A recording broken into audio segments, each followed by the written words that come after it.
Okay, so in this video we will start. Next system of classification is phylogenetic system of classification.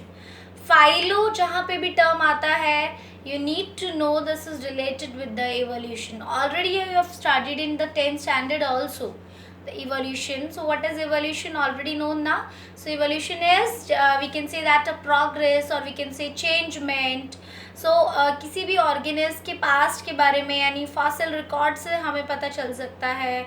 ठीक है, तो काफ़ी सारी चीज़ें हैं जिसके बिहाफ पे हम एवोल्यूशन के जो एविडेंसेस तुम लोगों ने पढ़े थे like morphological, anatomical, so all those are the evidences. So we can say that this system of classification is completely based on evolutionary relationship of an organism. So this was proposed by Engler and Prandtl.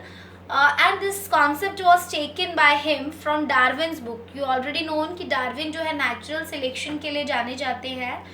And in his book that was Origin of Species, उसमें उन्होंने काफ़ी हद तक ये natural selection में evolutionary relationship के बारे में भी बताया था. तो उसी से उन्होंने उस बिहाफ पे उन्होंने न्यू सिस्टम ऑफ क्लासिफिकेशन को इंट्रोड्यूस किया.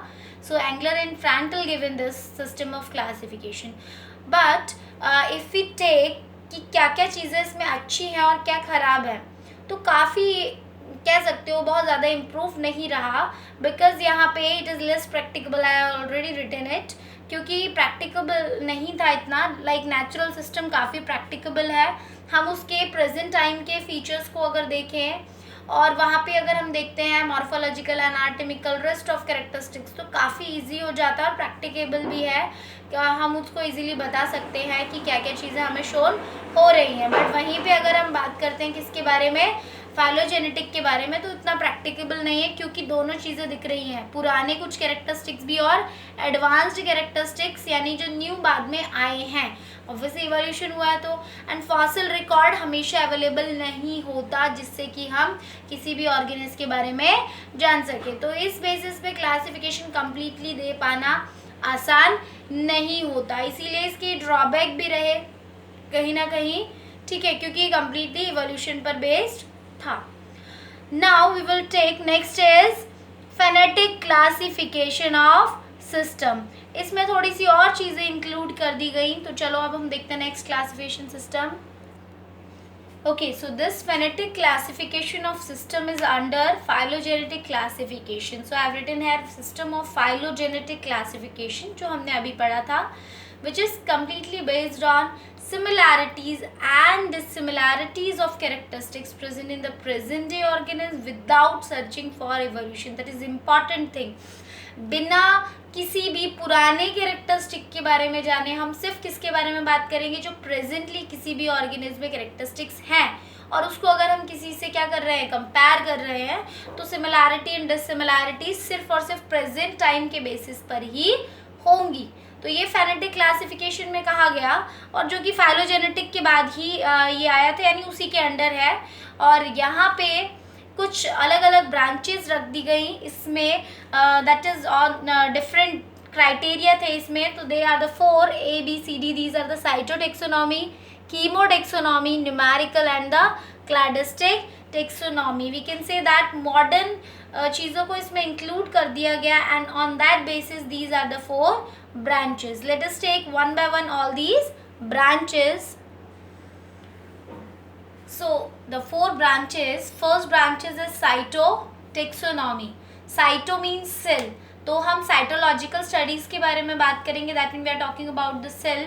सेल के अंदर एग्जैक्टली हमें बात करनी है क्रोमोसोम्स के बारे में. That branch is cytotaxonomy. Taxonomy means ही क्लासिफिकेशन है. So this classification is based on information provided by cytological studies जिसके under number of chromosome, structure and meiotic behavior of chromosome. Meiotic, that means we are talking about division, meiosis. In the cell biology we will studied about the meiosis, mitosis, कितने type के होते हैं. But यहाँ पे हमें समझना है कि डिफरेंट ऑर्गेनिज्म के पास डिफरेंट क्रोमोसोम नंबर हो सकते हैं. ठीक, as compare to human being बोले 46 क्रोमोसोम है, बर्ड्स में डिफरेंट क्रोमोसोम होंगे, अलग नंबर हो सकते हैं. सो क्रोमोसोम जो है उसका बिहेवियर भी अलग हो सकता है, नंबर भी अलग हो सकते हैं, that is classified, classification basis है किसमें, cytotaxonomy. If we take example herbaceous plant, that mean herbs have large chromosome, larger chromosome, that mean we are talking about size also. chromosome का size जो है herbaceous plants में बड़ा होता है as compared to the woody plants. और complex nature के basis पे देखेंगे तो woody plant जो है यानी gymnosperm वगैरह उनमें जो है complexity ज़्यादा होगी as compared to herbs because they are the small ना. So this is based on the chromosome number only. Next branch is chemotaxonomy. सो नाम से क्लियर हो रहा होगा, कीमो हम लोग केमिकल कंस्टिट्यूट से रिलेटेड बात कर रहे हैं. So this is based on characteristics of various chemical constituent, यानी जो ऑर्गेनिज्म में सेल के अंदर जो भी मटेरियल है, ऑर्गेनल्स है, they are made up of which type of chemicals like amino acid, protein, DNA sequences. All these are the chemical constituent of the organism, and on that behalf this branch is chemotaxonomy. And chemotaxonomy जो है काफ़ी useful जो है रही है क्योंकि इसमें काफ़ी सारे केमिकल्स नेचर के बारे में पता करके हम ऑर्गेनिज्म को क्लासिफाइड कर सकते हैं. Next branch that is numerical taxonomy. So this is numerical taxonomy. As by the name, numerical means some number is given to. So numerical taxonomy जो है फ़िलहाल कंप्यूटर बेस्ड है, बायोइन्फॉर्मेटिक्स ब्रांच के under आ जाती है. तो statistical data takes statistical data that we are talking about statistics.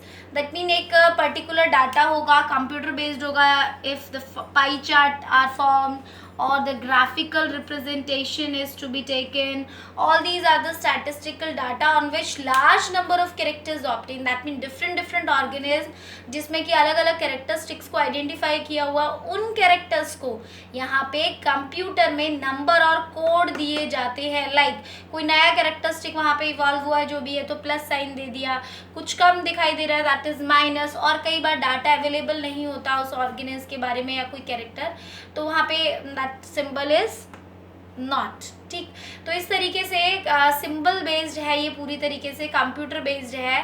That type of branches numerical taxonomy, advance technologies इसमें इन्वॉल्व की गई हैं. So the last one is cladistic taxonomy. ये भी कुछ इसी तरीके की है बट इसमें कुछ और चीज़ों को इन्वॉल्व किया गया.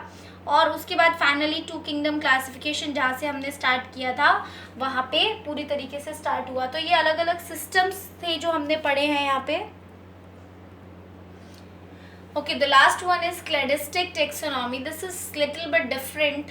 यहाँ पे कुछ और चीज़ों को इंक्लूड किया गया, कहीं ना कहीं इवोल्यूशन से काफ़ी हद तक रिलेशन रहा है. Such is similarity due to common origin from common ancestor.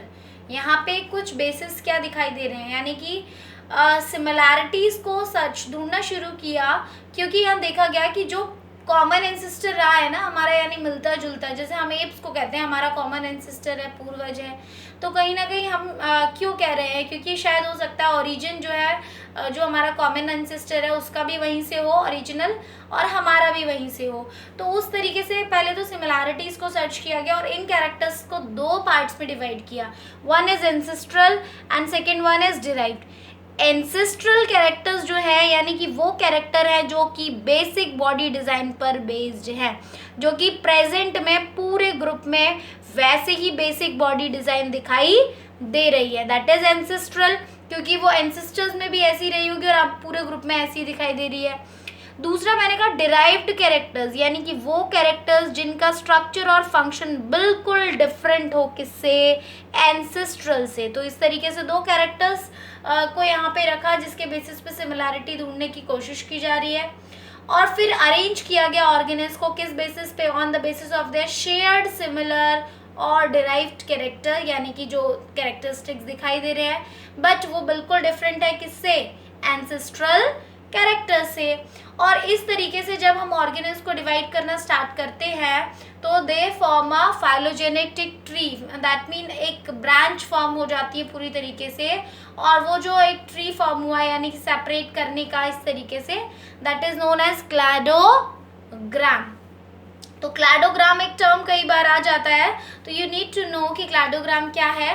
तो जब यहाँ पे हम दोनों कैरेक्टरिस्टिक्स से रिलेटेड बात कर रहे हैं और वहाँ पे जो एक पूरा ब्रांचिंग सिस्टम ऑर्गेनिज को डिवाइड करने का फॉर्म हो जाए, that is cladogram. So all these are the different classification systems, and previously we have already studied 2 kingdom, 3 kingdom, 4 and the 5 kingdom classification, and at rest we have studied also 6 kingdom classification. So this is all the basics जो हमने यहाँ पे अब तक complete किया, और उसके बाद we will take next the kingdom Monera, because 5 kingdom classification के बेसिस पे हमें पढ़ना है.